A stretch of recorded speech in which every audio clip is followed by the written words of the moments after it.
할렐루야.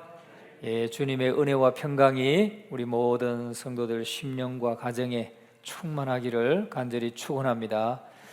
오늘 이 말씀을 가지고 도피성의 교훈이라는 제목으로 말씀을 전가하겠습니다. 도피성, 참 생소한 것이죠. 우리에게 생소한 제도고 구약 성경 속에 나오는 그러한 제도입니다.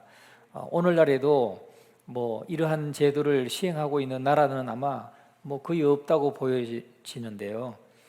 도피성은 도대체 어떤 교훈을 주는가, 우리가 이 말씀을 상고하면서 함께 은혜 나누기를 원합니다. 우리가 세상에서 이리저리 떠돌이 생활을 하지 않고 한 곳에서 평안하게 살 수 있는 것은 눈에 보이지 않는 하나님의 손길이 우리를 돌보고 계시기 때문인 줄로 믿습니다. 하나님이 우리를 지켜주고 계시죠.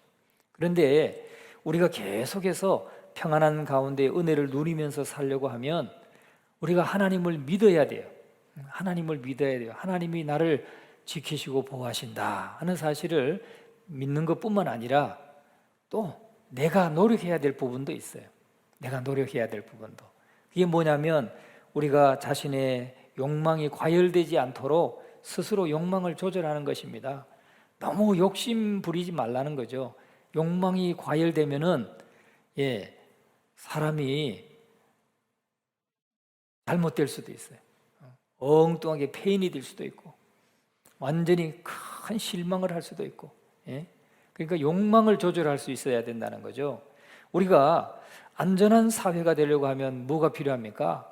외적의 침입을 막아주는 국방이 튼튼해야 되고 또 내부에서 범죄가 없어야 되겠죠. 그래야 우리가 안전한 사회가 되는 것이죠. 그래서 국방부가 있는 것이고 또 요새는 이제 이름이 바뀌었는데 예전에는 내무부라고 그랬는데 이제는 행정안전부 해가지고 내치, 우리 치안을 담당하는 그러한 행정안전부가 있습니다. 이렇게 국방과 이 내부가 평안하고 안정돼야 우리가 안전한 사회를 살아갈 수가 있는 것입니다. 그런데 오늘 이 본문에 보면은 눈에 보이는 외적이나 강도보다도 더 심각한 것이 뭐냐? 우리 인간들의 마음이라는 거예요. 우리 인간들이 죄와 이 욕심이 더 심각한 문제다라고 말씀하고 있는 거예요. 지금 우리나라도 어떻습니까? 사회가 굉장히 안전해졌잖아요. 잘 살게 되었고 안전한데 절망하고 낙심하고 그냥 생을 그냥 포기하고 이런 사람들이 더 많아요. 더 많아졌어요. 예전보다 오히려. 이건 무엇을 말하는 걸까요? 결국은 사회는 많이 안전해졌는데 외부적인 것은 국방이든 치안이든 다 참 대한민국만큼 안전한 나라가 어디 있습니까? 그만큼 세계 소문난 나라인데 절망하는 사람은 더 많아요. 그래서 생을 포기하고 일찍이 그냥 세상을 떠나는 사람이 세계에서 지금 탑이에요. 대한민국이. 결국은 뭐예요? 우리가 그냥 몸만 잘 살게 되고 편안하게 잘 살게 되었다고 해서 다가 아니라는 거예요. 결국은 우리들 마음속에 죄와 욕심이 과하니까 이게 자꾸 과열되니까 그것을 채울 수가 없으니까 스스로 포기하는 사람도 있고 낙심하는 사람도 있고 절망하는 사람도 있는 것입니다. 그래서 무엇보다도 중요한 것은 우리의 마음을 잘 조절하고 다스리는 것이다 하는 것이죠. 자, 그런데 오늘 이 본문의 말씀에 보니까 오늘 본문이 우리에게 주시는 말씀은 이스라엘을 위태롭게 만드는 것이 무엇인가 하는 거예요. 이스라엘을 위태롭게 하는 것이 무엇인가. 다시 말하면 하나님의 백성들을 위태롭게 위협하는 것이 무엇인가 하는 거죠. 제가 조금 전에도 말씀드렸듯이 우리가 하나님의 백성으로서 이 땅에 살아갈 때에 우리를 위협하는 것, 우리를 넘어지게 만들고 우리를 낙심하게 만들고 하는 게 뭐예요? 다 우리의 우리의 마음의 죄와 욕망이라는 거예요. 죄와 욕망, 이것이 결국은 우리를 무너뜨리게 또 하나님의 진노를 불러일으키게 한다는 거예요. 죄가 관영하면 어떻게 됩니까? 하나님의 진노가 임하는 거예요. 하나님의 진노가. 여러분, 우리가 지속적으로 평안한 삶을 살려고 한다면 물론 하나님께서 지켜주시는 것도 믿어야 하지만 우리 안에 있는 욕심이나 죄를 스스로 포기해야 한다는 것입니다. 이것이 오늘 이 본문 말씀은 하나님께서 이스라엘 백성들에게 도피성을 두라고 명령하고 계시는 거예요. 도피성을 두라. 여기 도피성이라고 하는 것은 고의가 아닌 과실로 사람을 죽게 했을 때 피하여 살 수 있는 곳을 말합니다. 도피하는 성, 도피하는 성. 고의로 사람을 죽게 했을 때, 고의로가 아니라 실수로 사람을 죽게 했을 때 그 살인한 사람을 보호하려고 하는 것이죠. 참 우리 하나님은 참 긍휼하신 분이에요. 긍휼하신 분이에요. 사람을 죽게 했는데 그냥 사람 죽게 했으니까 똑같이 처벌하는 것이 아니라 고의로 했느냐 실수로 했느냐 그것을 정상 참작해서 실수로 죽였다면 살려두라는 거죠. 고의로 죽였다면 어떻게 하라는 겁니까? 오늘 우리가 읽었던 11절 말씀에 보면은 11절 말씀 이렇게 다시 한번 읽어볼까요? 그러나 만일 어떤 사람이 그의 이웃을 미워하여 엎드려 그를 기다리다가 일어나 상처를 입혀 죽게 하고 이 한 성읍으로 도피하면 12절 그 본 성읍 장로들이 사람을 보내어 그를 거기서 잡아다가 보복자의 손에 넘겨 죽이게 할 것이라. 고의로 죽인 사람은 반드시 죽이라는 거예요. 아무리 도피성으로 도피해서 숨어 들어왔다 할지라도 장로들이 잡아서 보복하는 사람에게 주어가지고 죽게 하라는 거예요. 고의로 살인한 사람은 반드시 그 죄를 물으라는 거예요. 처벌하라는 거죠. 여러분, 하나님께서는 이스라엘 백성들에게 무엇을 요구하시는 겁니까? 하나님의 땅에서 하나님의 주신 땅을 잘 관리하라는 거예요. 하나님의 주신 땅을 잘 관리하라는 것은 개발도 하지 말고 그냥 반대하고 그래라는 그런 말이 아니고 하나님이 주신 땅을 죄가 없게 하라는 거죠. 무고하게 죽이고 또 그 원수를 갚고 하는 이 무고한 피를 계속해서 흘리는 이런 악을 제하여 버리라는 그런 말씀인 것입니다. 그래서 그 중에서 가장 치명적인 죄가 뭡니까? 사람의 피를 흘리는 것이죠. 여러분, 우리나라도 지금 1년에 행방불명자가 약 10,000명이나 된다고 그래요. 행방불명자가. 그의 대다수는 또 여자고 또 남자들도 많이 죽어요. 지도새도 없이 지도새도 모르게 죽어요. 어디에 안매장 당해 있는지도 몰라요.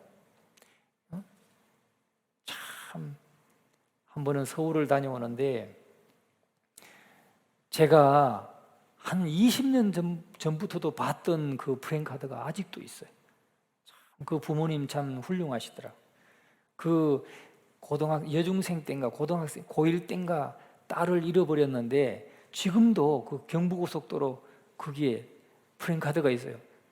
그게 또 몇 개월 지나면 사가 떨어지고 찢어지고 할 거 아니에요.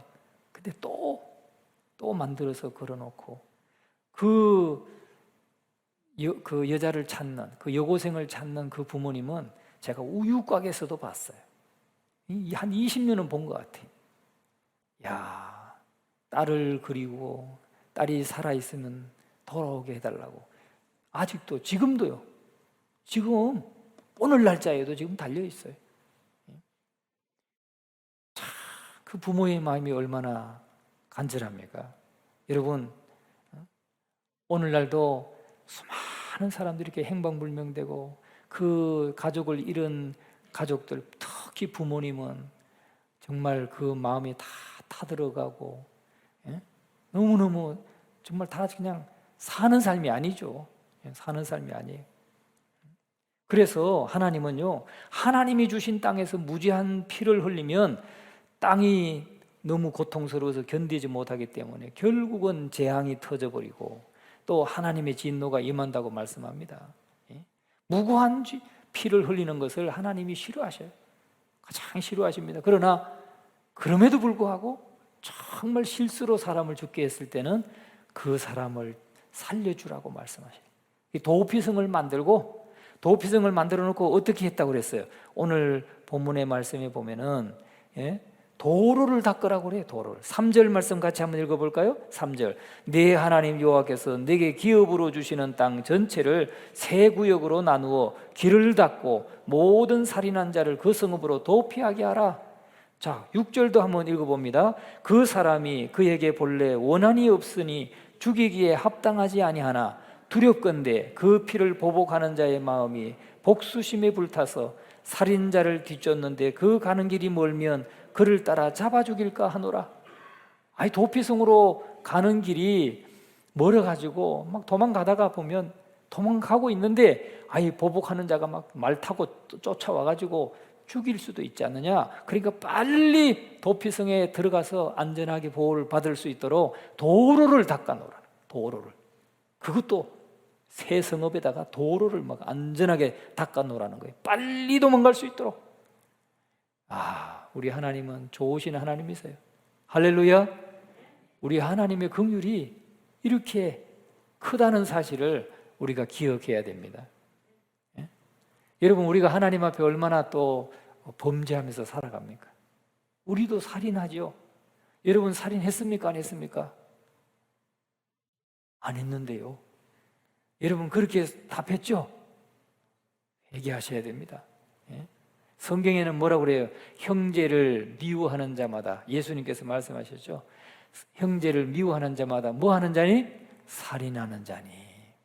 아이고, 형제를 미워해. 미워해도 어떻게 미워합니까? 죽이고 싶도록 미워하잖아요. 그래야 안 그래요? 예, 죽이고 싶도록 미워해. 어떤 분은 막 기도하면서도 막 그냥 막 여러분, 그거 안 되는 겁니다. 기도할 때는 미워하는 마음으로 기도하면 안 돼. 기도할 때는 그냥 용서하는 마음으로. 하나님, 내 마음이 용서가 안 되는데 용서하게 해달라고 기도해야 돼. 용서하게 해달라고. 근데 기도할 때도 막 그냥 막 씹어 먹으면서 기도하면 안 되는 거예요.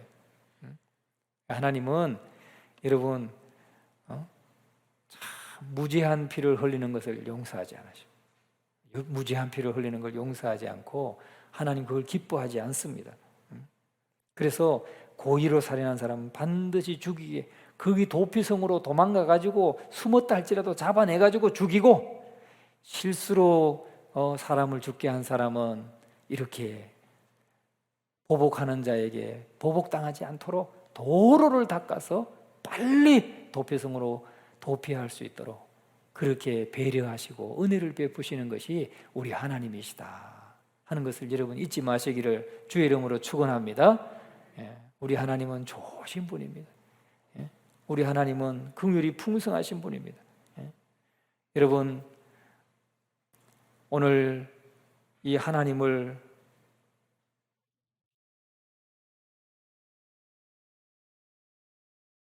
긍휼이 풍성하신 하나님을 믿는 저와 여러분, 우리가 이제 이렇게 하나님 앞에서 늘 범죄하고 또 사람을 살인하고 그러는 우리들이잖아요.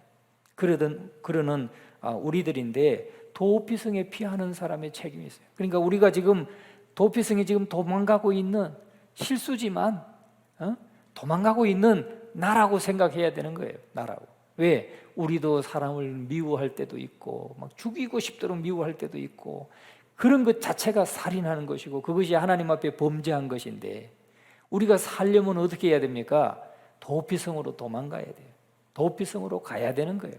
하나님의 은혜의 울타리 속으로 들어가야 되는 것입니다. 예수 그리스도의 십자가의 그 은혜의 울타리 속으로 들어가야 되는 것입니다.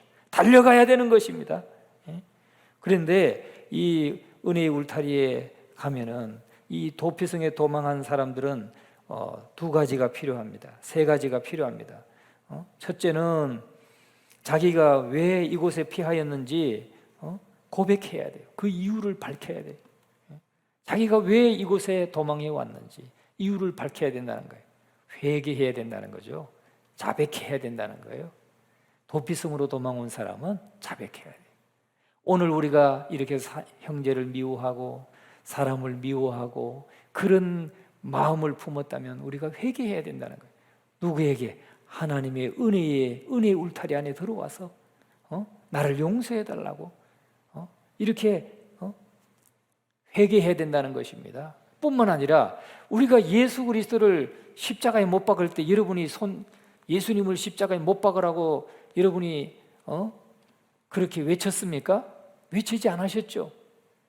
그럼에도 불구하고 오늘 우리는 예수님을 우리의 죄로 말미암아 예수님을 십자가에 못 박는 그런 죄를 짓고 살아가는 우리들이기 때문에 우리는 하나님의 은혜가 없이는 살 수 없는 자들이에요.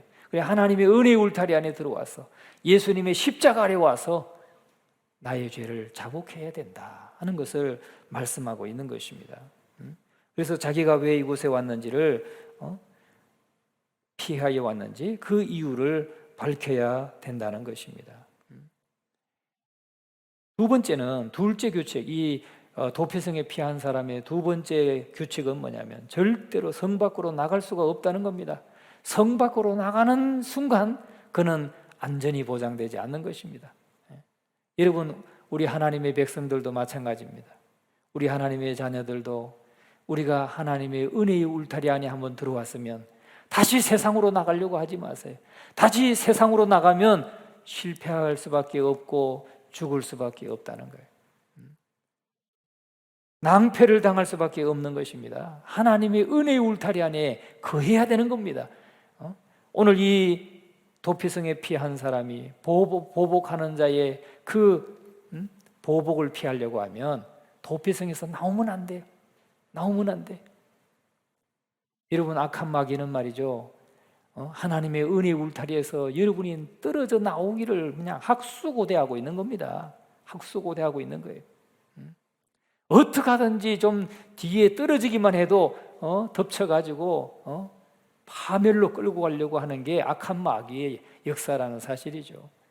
그러니까 오늘 저와 여러분은 하나님의 은혜의 울타리 안에서 결코 떠나면 안 된다는 거예요. 여러분, 우리가 성경에서 그 사례를 볼 수가 있어요. 열왕기상 2장에 보면은 다윗이 그 아들 압살롬이 반란을 일으켰을 때 도망가죠. 대낮에 도망갑니다. 그런데 도망가는 다윗을 보고 사울의 족속인 시므이가 저주를 해요. 입에 담지 못할 말로 저주를 해요. 그런데 율법에는 왕을 저주하면 죽이도록 돼 있어요. 그런데 압살롬의 반란이 실패하고 이제 다윗이 다시 예루살렘 성으로 돌아오게 되니까 시므이가 이제 죽게 됐잖아요. 왕을 저주했으니까. 그러니까 시므이가 다윗 왕 앞에 와가지고 넙죽 엎드려서 자기를 용서해 달라고 용서를 빕니다. 그러니까 다윗이 용서해 줍니다. 그런데 아들 솔로몬에게 왕위를 물려주면서 하는 말이 저 시므이가 한 일을 결코 잊지 말고 편안하게 죽지 않도록 편안하게 자기 그 선조의 열조에게로 돌아가지 않도록 해라. 그렇게 한마디 남깁니다. 그러니까 솔로몬이 알아듣고 이제 시므이를 불러가지고 너는 이 예루살렘 그 성벽 옆에 기드론 시내가가 있거든요. 골짜기 그 시내가 흐르는, 뭐 큰 물이 흐르는 게 아니고 골짜기 물이 흐르는 그 기드론 시내가 있어요. 너는 이 기드론 시내를 떠나는 날에는 너는 죽을 것이다. 너는 그냥 이 예루살렘 성 안에서만 살아라. 그렇게 하겠느냐? 그러니까 시므이가 예, 알겠습니다. 그렇게 하겠습니다. 하고 이제 말이 됐어요. 그런데 이 시므이의 종이 하나가 블레셋 땅 가드로 도망가 버린 거예요. 그래가지고 경제적인 손실도 있고 괘씸하기도 하고 뭐 해서 잡으러 갔겠죠. 밤에 조용히 그 종을 잡으러 갔어요. 그런데 종을 잡으러 기드론 시내를 건너갔다 왔다는 소문이 솔로몬에게 들렸어요. 솔로몬이 그래서 시므이를 불러가지고 너가 이렇게 갔다 왔느냐? 예, 그래, 너 나하고 약조했지. 너 기드론 시내를 건너가는 날에 너 죽는다고 내가 분명히 말했지. 예, 그래, 너 죽어. 그래서 심의를 죽입니다. 여러분, 이 절대로 성 밖으로 나갈 수 없는 거예요. 여러분, 우리가 하나님의 은혜의 울타리를 벗어나서 내가 세상에서 내 마음대로 한번 살아보고 싶죠. 그러나 그렇게 되면 성도는 마귀의 밥이 되는 겁니다. 오늘 이 시간 저와 여러분 정말 하나님 앞에서 하나님의 은혜 안에서 십자가의 그 보혈을 의지하고 믿음으로 언제나 그 울타리 안에, 은혜의 울타리 안에서 날마다 하나님의 은혜를 누리는 여러분의 삶이 되기를 주님의 이름으로 축원합니다. 그리고 세 번째 규칙은 뭐냐면, 도피성에 피한 사람의 세 번째 규칙은 대제사장이 죽으면 집으로 갈 수가 있는 겁니다. 왜? 대제사장에게 죄를 다 고했고 그런데 고했는 그걸 다 들은 제사장이 돌아가셨으니까 이제 집으로 돌아가도 되는 것이죠. 근데 우리 하나님은 돌아가실까요? 안 돌아가실까요? 우리 하나님은 돌아가시는 법이 없어요. 그러나 하나님은 우리의 죄를 다 우리가 자복하고 회개할 때 우리의 죄를 기억지도 아니하시고 동이 서에서 먼 것처럼 우리의 죄를 등 뒤로 던져버리시고 기억지도 아니하시는 분이시다 그랬어요. 할렐루야. 우리 하나님 앞에 자복하고 회개하고 그 은혜의 울타리 안에 거하시는 우리 모두가 되시기를 주님의 이름으로 축원합니다. 그리고 세 번째로 19장에서 하나 더 분부하시는 게 뭐냐면, 욕망의 경계선을 넓히지 말라는 거예요. 욕망의 경계선을 넓히지 말라, 그렇게 말씀하셔요.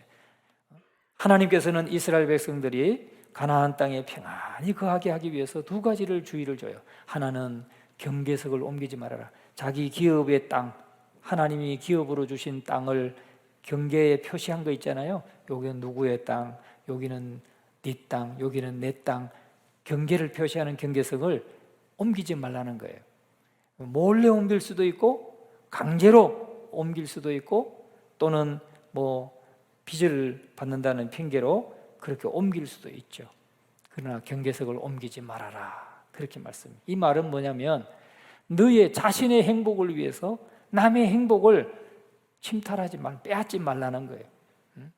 여러분, 우리가 죄와 욕망을 조절하지 못하면 사람들이 어떻게 합니까? 자기 땅을 넓히기 위해서 자꾸 속이는 일을 하잖아요. 그런 일을 하지 말라는 거예요. 여러분, 경계표를 옮기지 말아라. 그래야 하나님이 주신 땅에서 지속적으로 평안을 누릴 수 있다는 거예요.